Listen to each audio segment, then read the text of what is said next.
Quiero comenzar contándoles una anécdota que al entrar en esta casa, cuando venía con el frío de la calle, pues dije, qué bien se está aquí, como los apóstoles Pedro, Santiago y Juan en la Transfiguración. Señor, qué bueno es estarnos aquí, con este calorcito. Y en este verano vinieron unos seminaristas de Estados Unidos que venían a hacer un curso de inglés y uno de ellos iba mucho a la capilla de la Adoración Perpetua, ahí en la calle Trinidad. Y varias personas estaban muy edificadas porque siempre lo veían ahí. Y entonces ya así un día en conversación, después de la comida, medio de tertulia, dice, pues mira, está la gente muy edificada porque te ve mucho en la capilla. Y dice, sí, padre, porque hay aire acondicionado.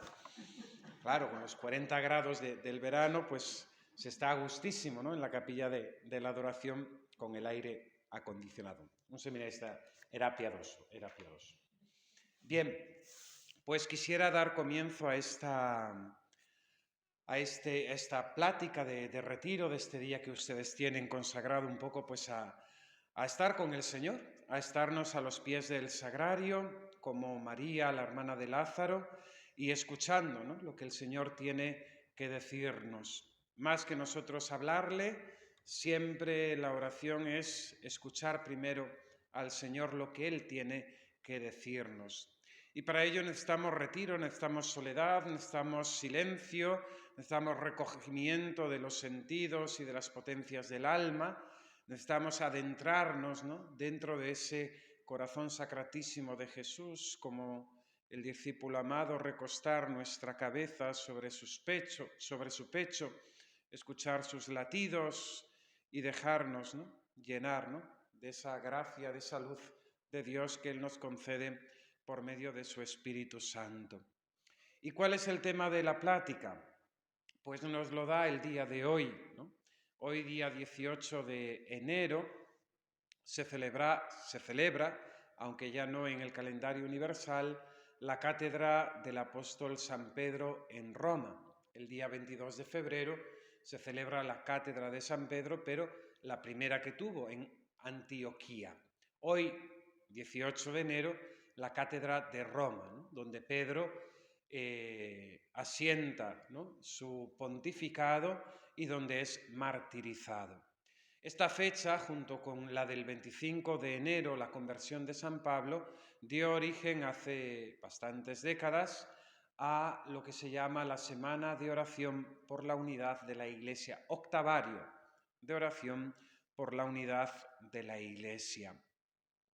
Fundamentada, lógicamente, esta llamada a la oración por la unidad de la Iglesia en las mismas palabras de Cristo, en la misma oración de Jesucristo, que en la última cena, con ese corazón ardiente, lleno de amor y de caridad por los suyos, después de pedirle al Padre que los guardase, ¿no?, del mundo, porque Él se alejaba, porque Él ya no iba a estar, nuestro Señor Jesucristo pide, ¿no?, por el misterio de la unidad de sus discípulos. Capítulo 17 del Evangelio de San Juan, versículo 23.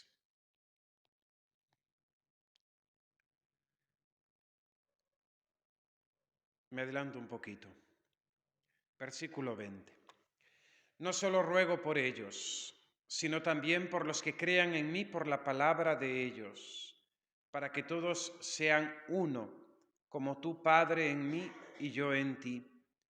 Que ellos también sean uno en nosotros, para que el mundo crea que tú me has enviado. Yo les he dado la gloria que tú me diste para que sean uno, como nosotros somos uno, yo en ellos y tú en mí, para que sean completamente uno, de modo que el mundo sepa que tú me has enviado y que los has amado a ellos como me has amado a mí. Padre, este es mi deseo, que los que me has dado estén conmigo donde yo estoy y contemplen mi gloria, la que me diste, porque me amabas antes de la fundación del mundo. Versículos 20-25 del Evangelio de San Juan, capítulo 17. Es el sentimiento, son los sentires de Cristo, ¿no? Y es importante, ¿no?, el sentir con Jesucristo. Nuestros afectos, nuestros pensamientos, nuestros deseos, nuestra voluntad no puede ser otra que la de Jesucristo. Y por tanto, en esta llamada de la Iglesia a la oración, especial en estos días por la unidad, hemos de sentir con Jesucristo. Él en la última cena, antes de partir de este mundo, antes de ofrecer y realizar la obra de la redención, ora por la unidad de su Iglesia, por la unidad de sus discípulos, que todos sean uno, como yo y tú somos uno, ¿no? Dentro de ese misterio de la unidad de Dios, uno y trino, de la unidad del Padre, del Hijo y del Espíritu Santo, a esa unidad, a esa comunión, estamos llamados todos los miembros de la Iglesia, todos aquellos que creemos en Jesucristo. Sentir con Cristo y sentir también con la Iglesia, ¿verdad? Son esos adagrios ignacianos, ¿no?, que se repetían tanto, ¿no? Sentir con Cristo, sentir también con la Iglesia. Y fijaos que la Iglesia todos los días al celebrar la Santa Misa reza por la unidad de ella misma, ¿no? En esa oración antes del rito de la paz, la Iglesia dice: Señor Jesucristo, que dijiste a tus apóstoles, la paz os doy, mi paz os dejo. No tengas en cuenta nuestros pecados, sino la fe de tu Iglesia, y conforme a tu palabra, guárdala en la unidad, consérvala en la unidad y la paz. La expresión castellana, la traducción castellana del misal es un poco, difiere un poco del texto en latín. En texto latín dice guárdala en la unidad y en la paz. En el texto en castellano se dice concede la paz y la unidad, como si fueran dos bienes que la Iglesia no tiene. Bien, el texto latino es el que hemos de seguir y nos dice guarda tu Iglesia en la paz y en la unidad. Porque siempre existe, lógicamente, la tentación del individualismo, de hacer de la religión, de Dios, una relación, vamos a decir, individual, tú y yo, y que el mundo se pierda, ¿no? Y es siempre la tentación más actual en nuestro tiempo, en nuestra modernidad, ¿no?, donde está ese egoísmo tan acendrado que lleva pues a esa vida individual, donde cada uno busca su propio beneficio, su propio bien, hace sus cosas, pero al margen, ¿no?, del resto de las personas, ¿no? Y en cuanto los otros me puedan ayudar a conseguir mis fines, mis propósitos, pues los utilizo. En cuanto estos me estorben, me aparto de ellos, ¿no? Esto ha cambiado la sociedad, ¿no? Ustedes que son más mayores, las que sean de ámbito de ciudad, pues es distinto, ¿no? Pero aquellas que hayan nacido en un ámbito rural, pues era una vida totalmente distinta, una vida muy comunitaria, donde unos ayudaban a otros. Yo eso lo he vivido todavía, ¿no?, en mi pueblo, ¿no?, donde pues eso, en momentos de matanza, en momentos de siembra o de cosecha, pues entre los vecinos se ayudaban unos a otros, esta semana nosotros, esta semana los otros. Era un trabajo y había esa preocupación, ese deseo, ¿no?, de hacer el bien a los demás, y que los demás no eran indiferentes en mi vida, ¿no?, sino que realmente pues yo tenía ese deseo de ayudarles, ¿no? Y esto es manifestación también de la eclesialidad, que ha de ser signo, ¿no?, de nuestra catolicidad, ¿no?, sentir con la Iglesia, ¿no?, aquello que la Iglesia nos pide, aquello que la Iglesia nos enseña, hemos de asumirlo como nuestro, ¿no?, como nuestro, para tener los mismos sentimientos de Cristo Jesús, para tener los mismos sentimientos de nuestra Madre Iglesia. Ante el octavario de la oración por la unidad de los cristianos, pues hay tres actitudes, quiero resumir, ¿no? La indiferencia, ¿no? Ya lo hemos dicho, la tentación del individualismo, la indiferencia. Esto conmigo no va, no forma parte del carisma de mi parroquia, no es mi sensibilidad, yo estoy en otras cosas, por tanto, pues la oración de la unidad de la Iglesia ni me va ni me viene, ¿no? Si algo rezan, pues rezaré, pero tampoco tengo mayor ansia. La indiferencia, ¿no?, ante este llamado de la Iglesia. Rechazo, segunda actitud, ¿no? Rechazo. ¿Por qué? Porque hay una cierta idea de unidad de la Iglesia donde pues parece que todos estamos llamados a la unidad, claro, lógicamente, ¿no? Pero ese rechazo nace más bien de decir, pues esos que están en la herejía, los cismáticos, ¿no? Los ortodoxos, los protestantes, pues con eso es nada, ¿no? Aquella cancioncita que se cantaba, fuera, fuera protestantes, fuera de nuestra nación, aquí reina el Sagrado Corazón, ¿no? Fuera, fuera protestantes, ¿no? Sin tener ese ansia de Cristo, de que todos sean uno, de que lleguen a la unidad, de que aquellos que están fuera entren a formar parte del rebaño de Cristo, un solo rebaño, un solo pastor, ¿no? Entonces, rechazo. No queremos saber nada de esa oración de la unidad de la Iglesia, porque no queremos saber nada con herejes y protestantes, ¿no? Y otra postura que es muy peligrosa nace también de una confusión, ¿no? Nace de la confusión y de un axioma del que se parte que es equivocado, ¿no? La Iglesia no es una. La Iglesia no tiene unidad, sino que la Iglesia está llamada a ser una, ¿no? Todas esas comunidades cristianas que creen en Jesucristo, que confiesan a Jesucristo como Dios, están llamadas a formar una unidad, pero no la hay todavía, ¿no? Esto nace sobre todo a partir del modernismo, a principios del siglo XX, finales del siglo XIX, principios del siglo XX, ¿no? Modernismo que será rechazado por la Iglesia, ¿no?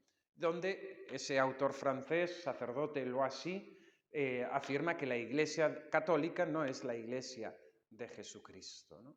No es la Iglesia de Jesucristo. Y de ahí, pues, ha quedado esta idea en muchas conciencias, yo lo he escuchado en predicaciones, en enseñanzas, etcétera, ¿no? De que la Iglesia católica no es la Iglesia de Jesucristo, ¿no?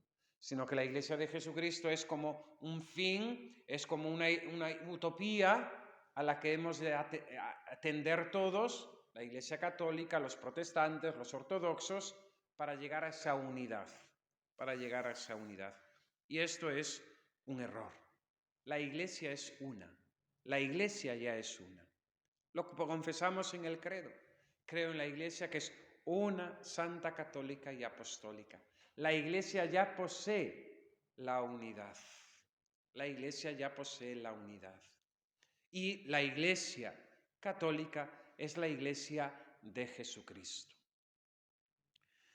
Ante esta situación hemos de acoger y secundar este pedido de la Iglesia en esta semana, profundizar en el misterio de la Iglesia para conocerla mejor. El punto de partida son esas mismas notas de la Iglesia recogidas en el credo. Creo en la Iglesia que es una, santa, católica y apostólica. Son las 4 notas, las 4 características de que la Iglesia es la Iglesia de Jesucristo, de que la Iglesia católica es la Iglesia de Jesucristo. Conocen esa anécdota del Papa San Pío X, que recibiendo en audiencia a uno de los colegios romanos, pregunta, ¿no?, a los seminaristas, ¿no?, ¿cuáles son las notas de la Iglesia? Y el seminarista más espabilado pues se levanta y dice: santidad, la Iglesia es una, santa, católica y apostólica. Y el Santo Padre le dice: ¿y qué más? ¿Y qué más, hijo mío? ¿Solamente una, santa, católica y apostólica? Y ya claro, el seminarista quedó desconcertado. Ya no sabía cómo responder, se sentó, bajó la cabeza y le dice: hay una quinta nota, dice el Santo Padre, hay una quinta nota de la Iglesia de Jesucristo, y es perseguida. Una, santa, católica y apostólica, y perseguida. Bien. Por tanto, nosotros hemos de meditar, de considerar este misterio de la Iglesia, porque cuando nos acercamos a la Iglesia no podemos verla meramente como una institución humana. Hay muchos que miran a la Iglesia simplemente eso, como una organización, como una ONG, como una institución humana. Pero la Iglesia principalmente tiene parte de misterio, es un misterio. La Iglesia es un misterio de la fe, ¿no? Un misterio en cuanto que es divina. La Iglesia porque participa de la obra de Jesucristo, ¿no? De la obra de Dios en el mundo. Bien, comenzamos afirmando que venimos a este mundo, Dios nos ha llamado a la existencia con un destino eterno. Nadie viene al mundo sin un sentido. Toda nuestra vida tiene el sentido de eternidad, porque, como dice la misma Sagrada Escritura, Dios quiere que todos los hombres se salven y lleguen al conocimiento de la verdad. Vivimos y venimos a este mundo no para otra cosa que para alcanzar el cielo.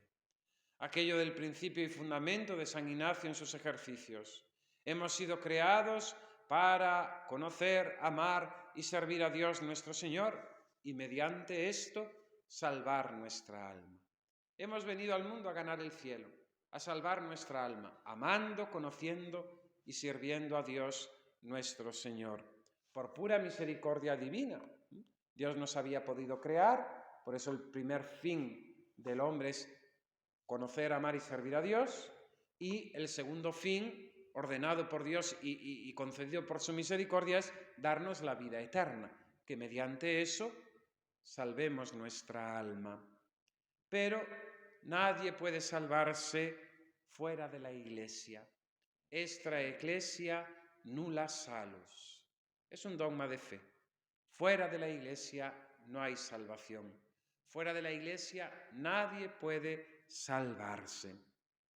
Y esta expresión que suena así tan fuerte, hemos de entenderla correctamente dentro del dogma católico, dentro de la verdad y dentro de lo que Jesucristo nuestro Señor vino y quiso hacer. Actualmente hay una conciencia de religión que es, vamos a decir, sentimiento religioso. Hemos hecho de Dios, de los dogmas, de la religión, del culto, de los sacramentos, simplemente un sentimiento religioso. El hombre, lógicamente, tiene este sentimiento religioso que Dios ha dejado impreso en su alma, ¿no? Pero nuestra religión es la religión revelada. Nosotros no creemos en aquello que sentimos, ¿no? O lo que nosotros hemos podido deducir, o lo que a nosotros nos parece. La fe divina, la religión católica, es aquella que Jesucristo nuestro Señor nos ha revelado y la Iglesia nos propone, ¿no? Y por tanto hemos de entender esta verdad de fe, extra ecclesia nulla salus, dentro de esta radicalidad de la fe, que no es lo que yo pueda pensar, ¿no? No es que ¿cómo se van a salvar solamente los que pertenezcan a la Iglesia? No, Dios es misericordioso. Y cambiamos la religión, hacemos otra cosa distinta. Hacemos otra cosa distinta acomodada a nuestras ideologías, a nuestras modas, a nuestros pensamientos, a nuestros sentimientos, ¿no? Y así, pues, cada cosa la vamos cambiando. ¿Cómo va a ser pecado, no? ¿Esto cómo va a ser pecado? No puede ser pecado. Es pecado porque Dios ha revelado que es pecado. Y ya está. Y si te gusta bien y si no te gusta, pues te lo comes igual. Claro, no queda otra. No queda otra, ¿no? Entonces hay que tener esa docilidad, ¿no? Ante la verdad, ante el dogma, ante las verdades de nuestra fe. La Iglesia católica es la Iglesia de Jesucristo y fuera de la Iglesia no hay salvación. Si digo que la Iglesia ya es una, tenemos que afirmar que aquellos que están fuera de la Iglesia no forman parte de la unidad de la Iglesia. Y por tanto, los que se separaron, las iglesias ortodoxas que se separaron en el siglo X de la unidad, de la fe, de la obediencia al Papa, no forman parte de la Iglesia católica, no forman parte de la Iglesia de Jesucristo. Y aquellos que siguieron a Lutero y a Enrique VIII, pues están fuera de la Iglesia. La Iglesia de Jesucristo es la Iglesia católica. Hay una anécdota muy bonita, no sé si recordarán esa película, Se armó el Belén, de Paco Martínez Soria, donde hace de sacerdote, y es en la época del posconcilio, con todos los cambios que hubo, etcétera, ¿no? Y era un sacerdote, pues, de sotana, mayor, pues con la praxis, ¿no? Y la pastoral, pues, tradicional, de pues, atender a su parroquia, con la Santa Misa, con las confesiones, la catequesis, las obras de caridad que se pudiesen hacer, la visita a los hogares, etcétera, ¿no? Y viene el vicario el vicario episcopal. Muy bien, está muy bien representado lo que se vivió en aquellos momentos, muchos sacerdotes, ¿no? Y el vicario ya ha dejado la sotana, viene de traje con su clériman brillante y le dice, mire, esto hay que renovarse o morir, ¿no? Y lo manda a una parroquia, él estaba en un barrio de Madrid, en un pueblecito, y lo manda a una parroquia de Madrid, que es el modelo, ¿no?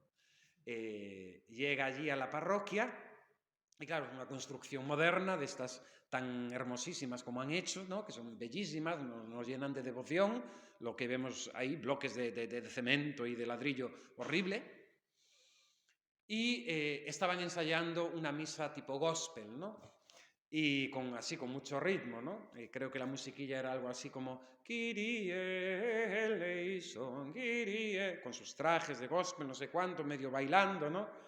Claro, el cura llega, Paco Martínez Soria, con los ojos así como platos, y no da crédito, ¿no? Y dicen Kyrie, y dicen Kyrie, ¿no?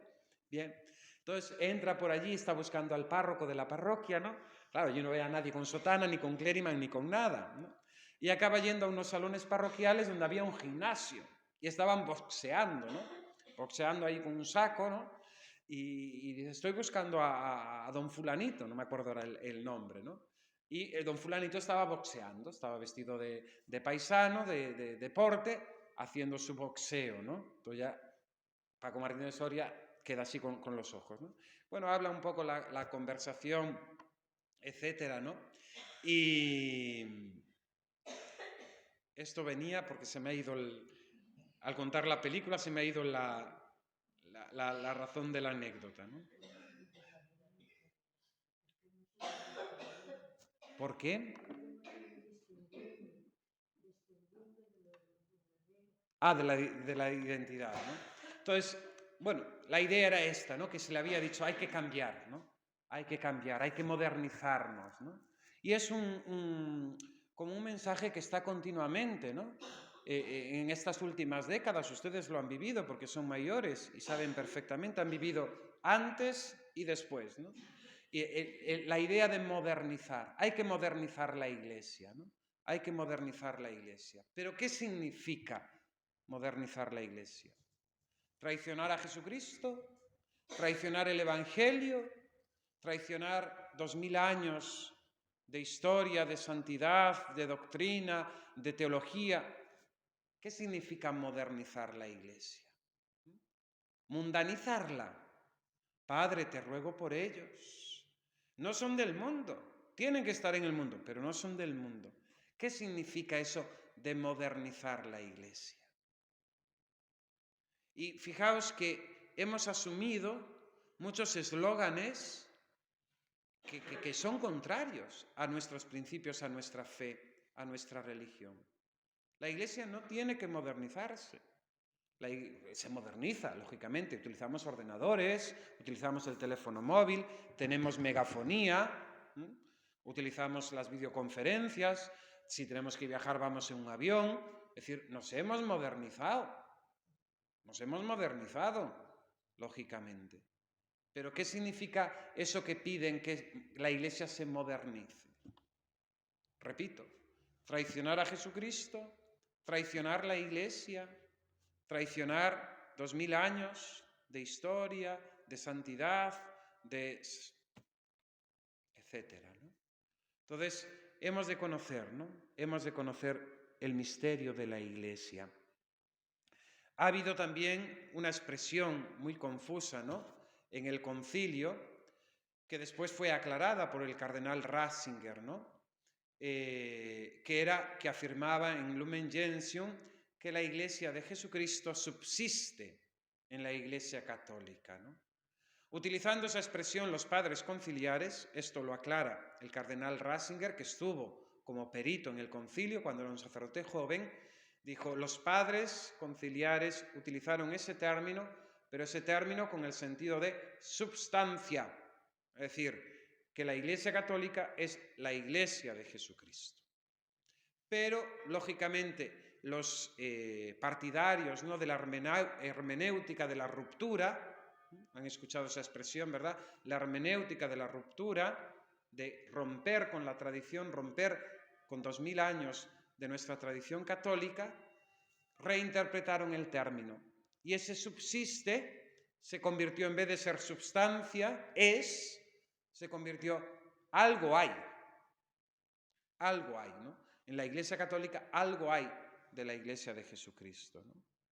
Yo, alumno de teología, escuchando a un profesor mío diciendo esto que acabo de decir, de que la Iglesia Católica no es la Iglesia de Jesucristo, sino que esa Iglesia de Jesucristo es cuando todos seamos uno, protestantes, ortodoxos, anglicanos y católicos. Eso es un error, eso no es católico.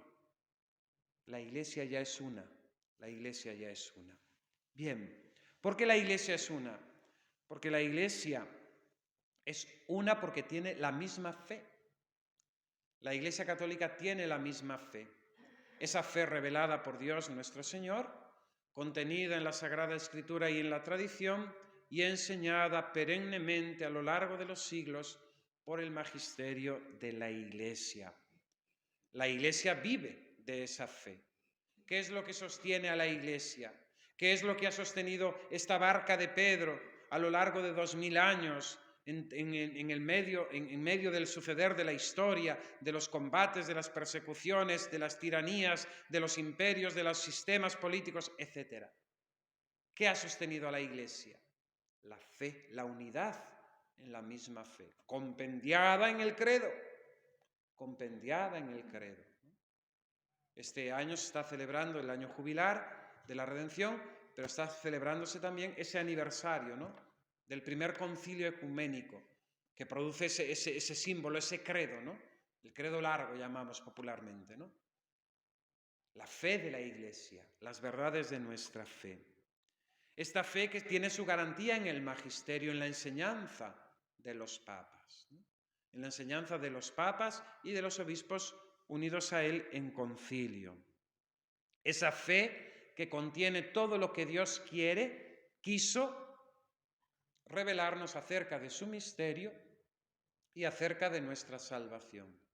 Tenemos la garantía, la seguridad, la certeza de que tenemos la plenitud de la revelación, de la fe, de aquello que necesitamos saber de Dios y de aquello que necesitamos saber para salvarnos. Por eso la Iglesia es una, por eso la Iglesia es verdadera. No porque nos lo hayamos inventado nosotros, no porque se hayan reunido unos hombres y hayan dicho esto es así, no, porque Dios nos lo ha revelado. Es un acontecimiento sobrenatural. Es un acontecimiento sobrenatural. La Iglesia es una por la fe. La Iglesia es una por su gobierno, ¿no? Es la autoridad establecida por Jesucristo. Jesucristo quiso una Iglesia fundamentada en la piedra de Pedro, ¿no? Bajo él los apóstoles y sus sucesores los obispos, y con ellos todo el pueblo santo de Dios. En esa jerarquía, en ese orden, ¿no? Esa idea también, ¿no?, comunistoide, ¿no?, de las asambleas y todas esas cosas, ¿no?, de una iglesia, ahora le llaman sinodal, ¿no?, donde todos opinan y todos tienen razón y todos tienen, vamos a decir, ¿no?, la iglesia se distingue entre la jerarquía y el pueblo santo de Dios. En la iglesia discente, aquella que tiene la autoridad para enseñar, y aquellos que tienen docente, y la iglesia discente, ¿no?, y aquellos que reciben la enseñanza. Y Dios lo ha querido así, porque Dios es un Dios de orden, Dios es un Dios de jerarquía. Dios instituye las cosas ordenadamente. Así comenzó la creación, poniendo orden al caos, ¿no? Puso Dios orden en el caos. Esa iglesia asamblearia no es católica, es más bien, pues eso, una idea del comunismo, ¿no?, del comunismo de los años 60, pero que ya sabemos cómo funciona después el comunismo, ¿no? Es decir, los principios son muy bonitos, entre comillas, pero después la puesta en práctica son dictaduras. ¿Rusia qué fue? Una dictadura. ¿Cuba qué es? Una dictadura. ¿Venezuela qué es? Una dictadura. ¿China qué es? Una dictadura. Eso es el comunismo. Pobreza, miseria, persecución, falta de libertad. Eso es el comunismo. El acontecimiento, el hecho histórico, ¿no? La prueba histórica de que es todo falso, ¿no? La Iglesia es una, ¿no? En esa autoridad querida por Jesucristo y dada a los apóstoles, ¿no? La Iglesia es una en sus sacramentos y en su culto, ¿no? Que son los medios para alcanzar la salvación, ¿no? Tenemos la unidad en los sacramentos y en los medios que hemos de utilizar para dar culto a Dios, nuestro Señor, ¿no? Esa unidad se expresa, ¿no? En que aquí, en China, en la India, en la Amazonia, allí donde haya un católico, donde esté la Iglesia católica, tenemos los mismos medios, los 7 sacramentos, para alcanzar la salvación, la gracia de Dios. Una misma fe, un mismo gobierno, unos mismos sacramentos, ¿no? La Iglesia es santa por su origen, porque es Jesucristo el que la fundó, ¿no? También el modernismo afirmará que la fundación de la Iglesia se debe a Pablo de Tarso, ¿no? Es el que funda la Iglesia, ¿no? Jesucristo, decía Loisy, este autor francés, sacerdote, condenado, lógicamente, y sus proposiciones teológicas, decía: Jesucristo predicó el reino y los apóstoles inventaron la Iglesia, ¿no? Jesucristo predicó el reino y los apóstoles inventaron la Iglesia, ¿no? El fundador de la Iglesia es Jesucristo. Tú eres Pedro y sobre esta piedra edificaré mi iglesia. Mi iglesia, ¿no?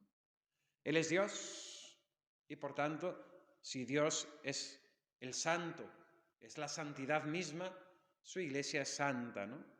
Además, nuestro Señor Jesucristo, como cabeza de la Iglesia, que se hermana con nosotros por el misterio de su encarnación, es el más bello de los hombres, ¿no?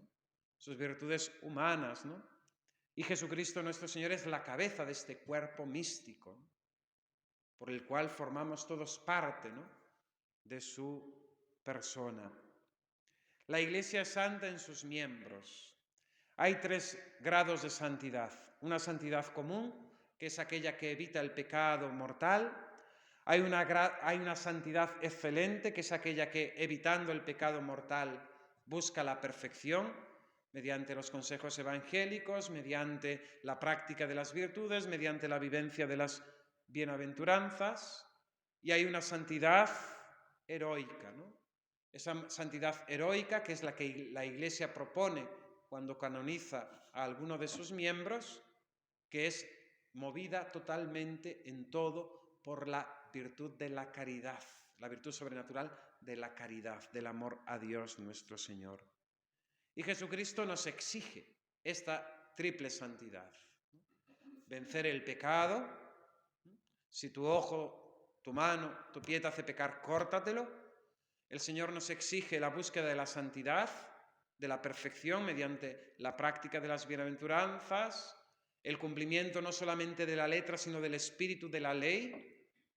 Habéis escuchado que se os dijo, mas yo os digo, el que odia a su hermano es reo de muerte, ¿no? Y esa santidad heroica, ¿no?, entregada a los apóstoles en ese mandatum, el mandatum novum, ¿no?, en ese nuevo mandamiento que resume toda la ley. Amaos los unos a los otros como yo os he amado. Heroica porque es amar a lo divino. Heroica porque es amar hasta dar la muerte en la cruz. Amar porque es amar como Jesucristo, ¿no? Bien. Y esta santidad de la Iglesia pues la celebramos, ¿no?, cotidianamente, ¿no? El martirologio, el calendario litúrgico, las fiestas de los santos, ¿no?, nos manifiestan este fruto, ¿no?, de la gracia de Jesucristo y de su santidad comunicada a los hombres, ¿no? Y celebramos a los santos, ¿no?, que son ejemplos vivos, ¿no?, de la santidad de la Iglesia. La Iglesia es santa en sus medios, ¿no?, porque los sacramentos nos confieren la gracia, la doctrina nos revela la verdad, las leyes nos hacen vivir, ¿no?, en la santidad. Esta santidad de la Iglesia se manifiesta también a través de sus santos, ¿no?, en sus obras y en sus milagros. Dios actúa por medio de sus santos, ¿no? Las florecillas de San Francisco, los milagros de San Vicente Ferrer, que dicen que después de la Virgen Santísima es el santo, ¿no?, al que más se le atribuyen milagros, ¿no? Los continuos milagros obrados, ¿no?, es manifestación de la santidad de la Iglesia. Y la Iglesia es santa también en sus obras, ¿no? ¿Cuál es la misión principal de la Iglesia? Anunciar a Jesucristo. Y anunciando a Jesucristo, la Iglesia practica la misericordia, las obras de misericordia. La Iglesia no está para arreglar la pobreza la pobreza del mundo. La Iglesia no está para predicar la ecología. La Iglesia no está para arreglar los conflictos entre las naciones. Esa no es la misión principal de la Iglesia. La principal misión de la Iglesia es anunciar a Jesucristo. Id al mundo entero, predicad el Evangelio.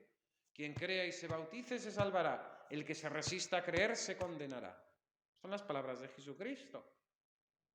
Pero esa misión de anunciar a Jesucristo, Jesucristo ha venido a traernos una salvación, se dice ahora, integral, total, alma y cuerpo, a redimir todo, a instaurar, reinstaurar, restaurar todas las cosas. Y por eso la Iglesia media en los conflictos de guerra, y por eso la Iglesia nos llama la atención cuando estamos faltando, ¿no?, a la caridad con el prójimo, y por eso la Iglesia realiza todas esas obras de misericordia, ¿no?, en los diferentes carismas, instituciones, asociaciones, etc., ¿no? Pero la misión principal de la Iglesia es anunciar a Jesucristo. No hemos recibido otro nombre por el cual podamos ser salvados. La Iglesia es universal, la Iglesia es católica. Nota tercera de la Iglesia, es católica, extendida desde la creación del mundo, ¿no?, desde Abel, ¿no?, se dice en algún texto, en alguna oración, ¿no?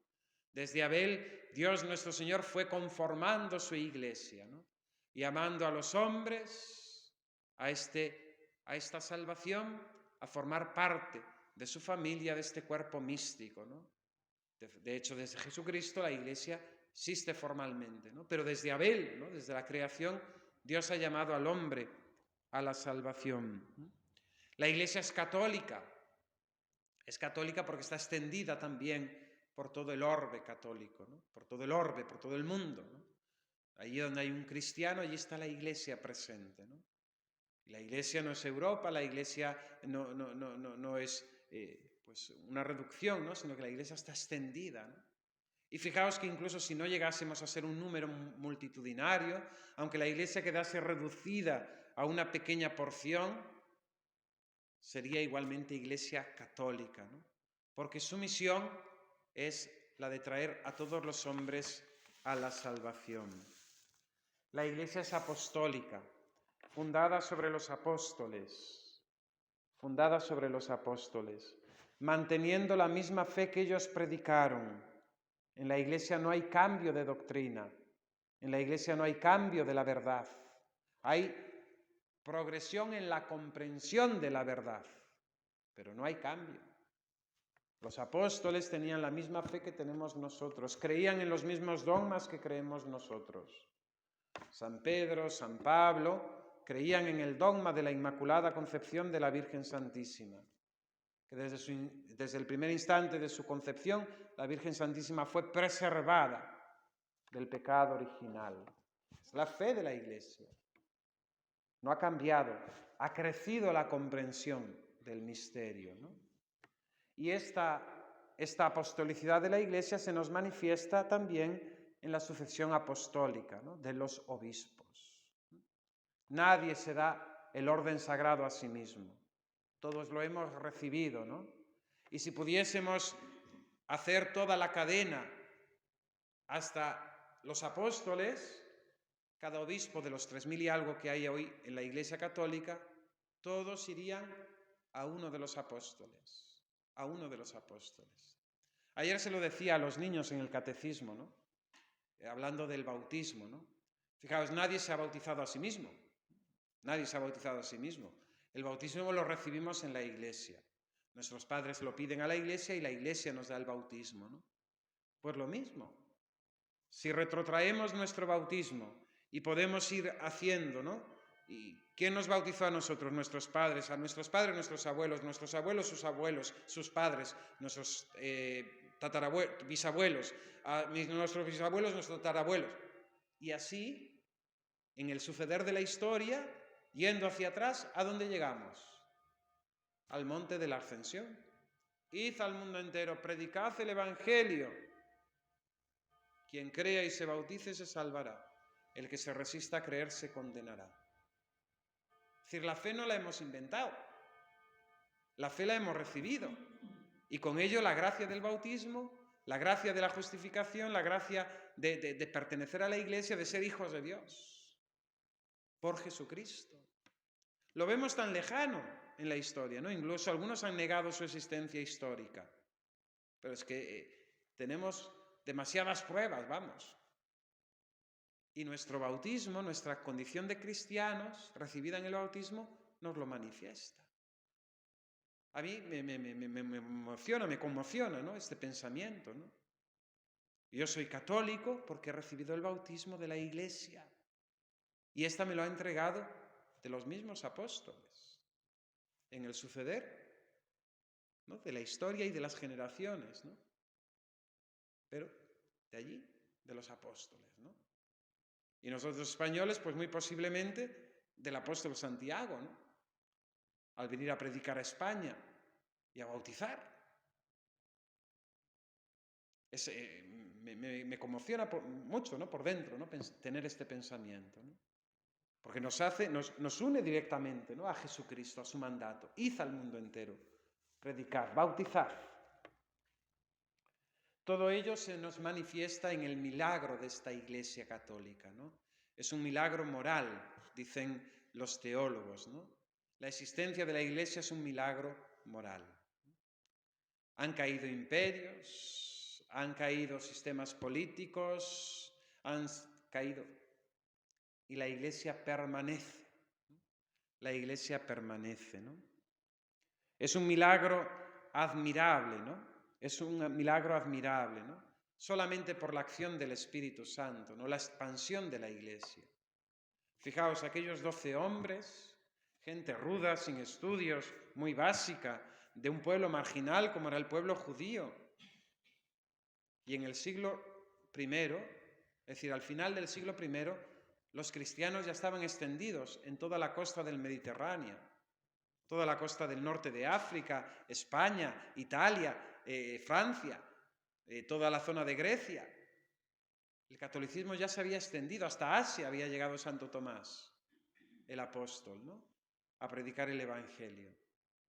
Milagro, un milagro de la gracia, de la acción divina, ¿no? Y una extensión donde la Iglesia abarcaba todas las dimensiones de la sociedad, ¿no? Esos primeros mártires romanos, ¿no? Miembros de la casa del emperador, gente importante, influyente, políticos, de gente de la más sencilla del pueblo, labradores, esclavos. Onésimo, ¿no? El de la carta del apóstol San Pablo. Una extensión admirable, la de la Iglesia católica, ¿no? Una, y permaneciendo una, a pesar de las persecuciones, a pesar de los cismas, a pesar de las herejías, a pesar de los pecados, a pesar de los escándalos, ¿no? La Iglesia permanece una, ¿no? Permanece una, ¿no? No quisiera que olvidásemos unos puntos del Catecismo, publicado por Santidad el Papa Juan Pablo II, sobre la última prueba de la Iglesia, ¿no? Son unos párrafos duros, ¿no? Duros y que nos hacen pensar, ¿no? No sé si recuerdan aquel Vía Crucis último del Papa Juan Pablo II, compuesto por el cardenal Ratzinger, en aquel momento prefecto de la Congregación de la Fe, posteriormente Papa Benedicto XVI, y en una de aquellas estaciones del Viernes Santo en el Coliseo se habla del misterio de la Iglesia, ¿no? Había habido recientemente todo el tema de escándalos, de abusos en Estados Unidos, en otros lugares, ¿no? Una mancha terrible, ¿no? Dentro de lo que es la imagen, la reputación pública de la Iglesia, ¿no? Papa Benedicto habla de aquella iglesia que es como la barca de Pedro, ¿no? Zarandeada por las olas del mar, que parece que va a hundirse, ¿no? Y el Catecismo de la Iglesia Católica tiene 3 puntos que son misteriosos, que al mismo tiempo nos hagan hacer pensar también en nuestra actualidad, ¿no? Porque hoy también tristemente vivimos pues en esas discordancias, en esos escándalos, en esas declaraciones, afirmaciones que no son claras, que son equívocas, que son extrañas, palabras en los pastores que no huelen a católico. Leo los párrafos, ¿no? Está tratando sobre la venida de nuestro Señor Jesucristo. Ha de venir a juzgar a vivos y muertos. Punto 675 al 677. Antes del advenimiento de Cristo, la Iglesia deberá pasar por una prueba final que sacudirá la fe de numerosos creyentes. La persecución que acompaña a su peregrinación sobre la tierra desvelará el misterio de iniquidad bajo la forma de una impostura religiosa que proporcionará a los hombres una solución aparente a sus problemas mediante el precio de la apostasía, del rechazo de la verdad. La impostura religiosa suprema es la del anticristo, es decir, la de un pseudo-mesianismo que en el hombre se glorifica a sí mismo, colocándose en lugar de Dios y de su Mesías venido en la carne.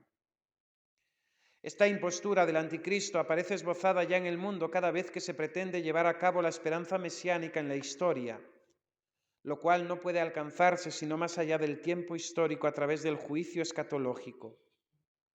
Incluso en su forma mitigada, la Iglesia ha rechazado esa falsificación del reino futuro con el nombre de milenarismo, sobre todo bajo la forma política de un mesianismo secularizado, intrínsecamente perverso, condenando los errores presentados bajo un falso sentido místico de esta especie de falseada redención de los más humildes.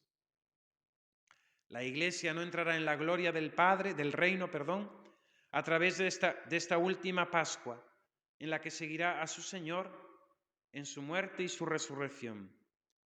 El reino no se realizará, por tanto, mediante un triunfo histórico de la Iglesia, en forma de un proceso creciente, sino por una victoria de Dios sobre el último desencadenamiento del mal, que hará descender desde el cielo a su esposa.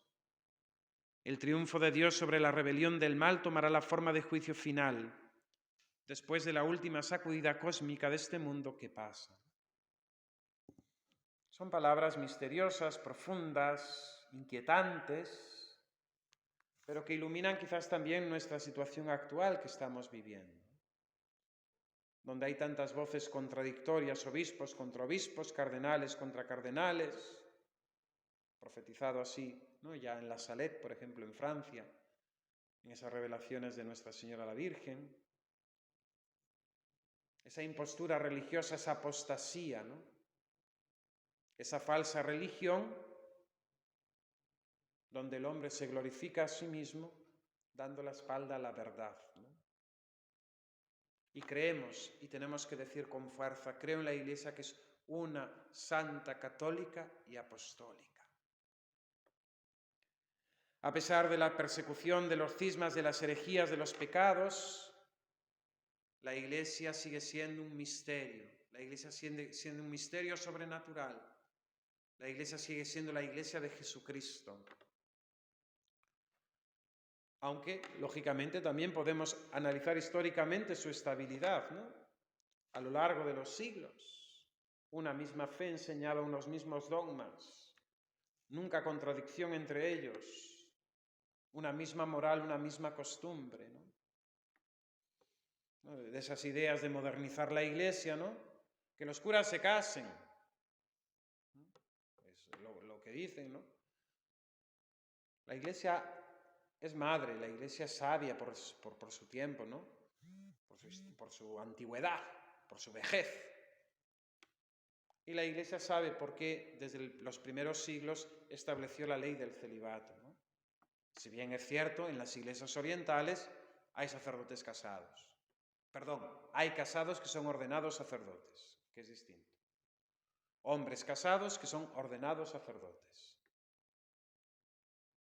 Pero cuando uno se ordena soltero, ha de permanecer en esa soltería, en ese celibato, ¿no?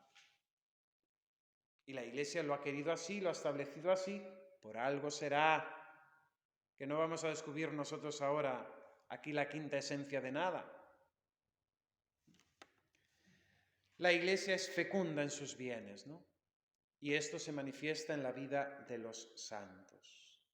Bien, pues invitándoos a vivir, ¿no?, esta semana de oración por la unidad de la Iglesia, pidiendo al Señor, ¿no?, que la conserve en la unidad, que resplandezca ante el mundo como el lumen gentium, como luz de las gentes, ¿no?, que atraiga a aquellos que no creen todavía en Jesucristo, que los traiga a este rebaño bajo este único pastor que es Jesucristo.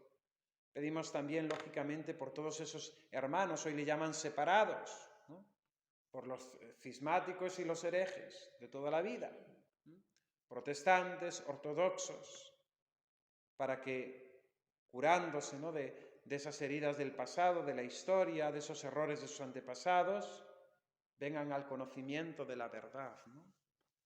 Hermosísimo es el testimonio del cardenal Newman, ¿no?, San Henry Newman, este hombre anglicano que, estudiando la misma historia de la Iglesia, ve que el anglicanismo en el que él había nacido, había sido criado, no tiene fundamento más que en el capricho de un rey.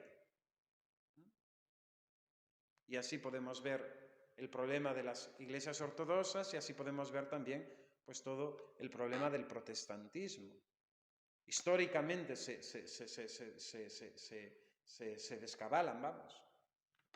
Históricamente se ve que eso no tiene fundamento.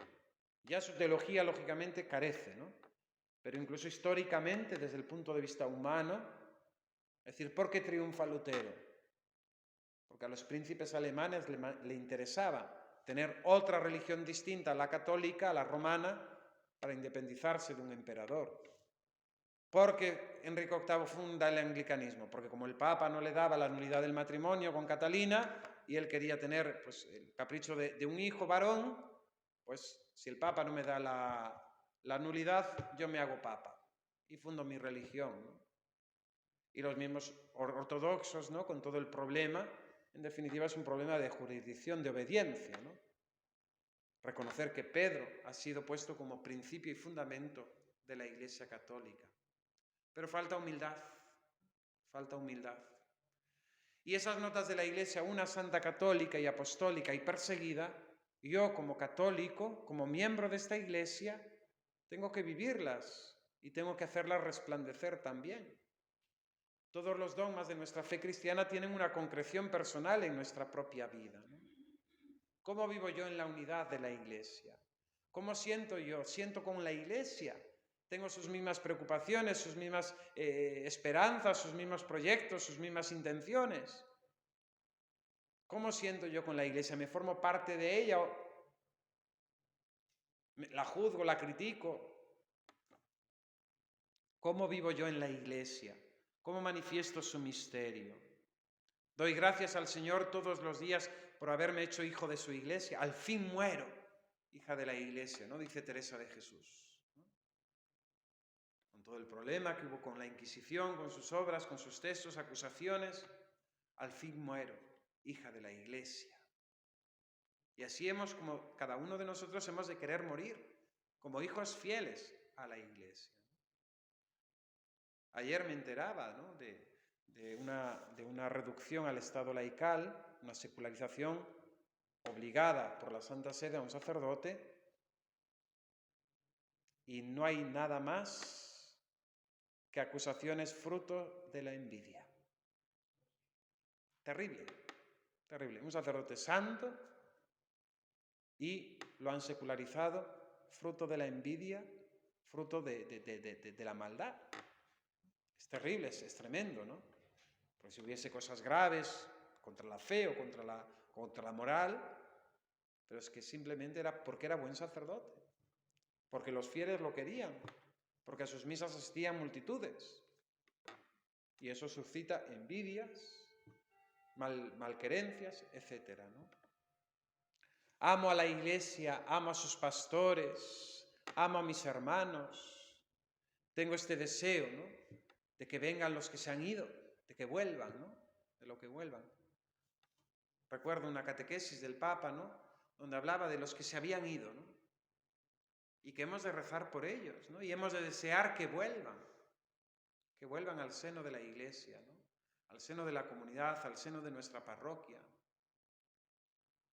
Yo en la realidad pues que atiendo, ¿no?, de la Iglesia del Salvador, ¿no?, pues en estos 15 años que llevo aquí en Toledo, pues ha habido mucha fluctuación de gente, ¿no?, que ha venido, que ha ido, que se ha cansado, que ha vuelto. Y pienso, ¿no?, en esas personas que se han ido, ¿no?, y rezo por ellas y pido por ellas, ¿no?, que lógicamente dentro de la Iglesia tenemos la posibilidad de vivir, ¿no?, en esta diversidad y esta maravillosa fruto de la acción del Espíritu Santo, ¿no?, de espiritualidad, de carismas, y cada uno pues tenemos siempre un lugar, ¿no?, pero tener este corazón universal de la Iglesia, ¿no? Me llama mucho a veces la atención, hablando con compañeros sacerdotes, ¿no?, cuando le manifiesta ciertas inquietudes: mira, está pasando esto, mira que han dicho esto, mira que está enseñando esto, ¿no? No quiero saber. No, si yo después en mi parroquia a la gente esto no le importa, no, con celebrar la misa, hacer las fiestas, atender a los niños en la catequesis, hay que tener un corazón católico universal. No podemos reducirnos a nuestra comodidad, a nuestro ámbito. Qué bien estamos, ¿no? Qué bien estamos. Siento un verdadero deseo, ¿no?, de que la Iglesia se extienda, ¿no?, de que muchos hombres lleguen al conocimiento de la verdad. Tengo celo apostólico. Hablo de Jesucristo, hablo de la Iglesia, sin respetos humanos, sin componendas, sin disminuir la exigencia de la fe. Creo en los dogmas de la Iglesia Católica, en sus leyes, o discrepo de ellas. Me hago yo juez de la verdad. Vivo en la obediencia a los pastores de la Iglesia, a mis superiores, sin idolatrar, pero practico la obediencia, que a través de ellos, con sus virtudes, pero también con sus defectos, Dios obra y realiza su voluntad. Cuidado con idolatrar. Ya sean santos, ya sean pecadores, no son Dios. Adorar a Dios nuestro Señor. Y a los superiores le debemos obediencia. Ya sean virtuosos, ya sean pecadores. Le debemos obediencia, sabiendo que antes obedecer a Dios que a los hombres. Pero cuidado con las idolatrías, que ha habido mucho. Y también en estas últimas décadas, ¿no?, en la Iglesia, con los nuevos carismas, nuevas comunidades, ha habido ciertas idolatrías a los fundadores, a las personas, en la Iglesia Universal, ¿no?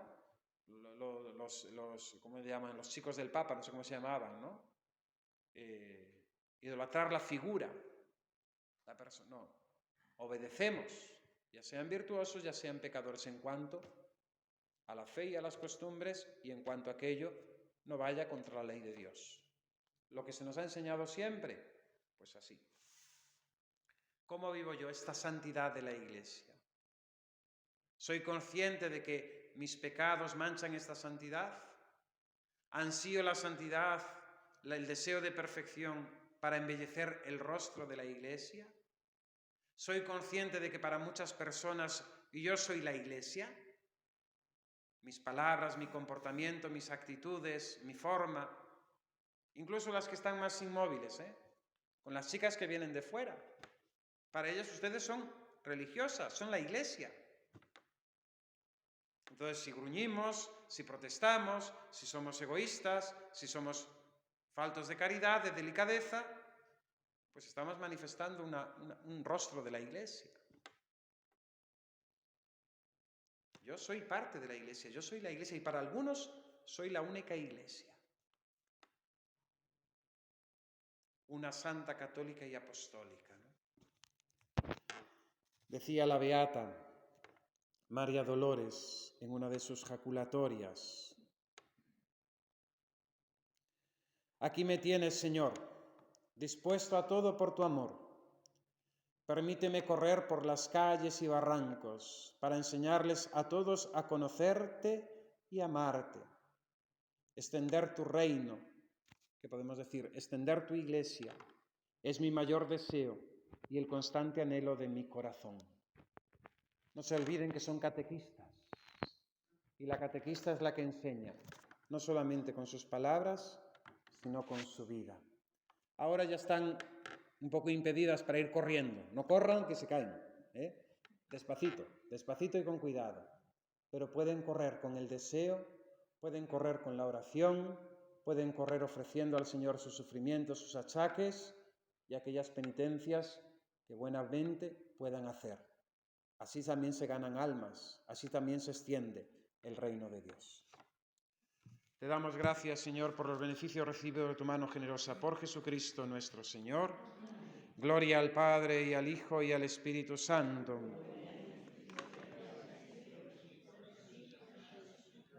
Ave María Purísima.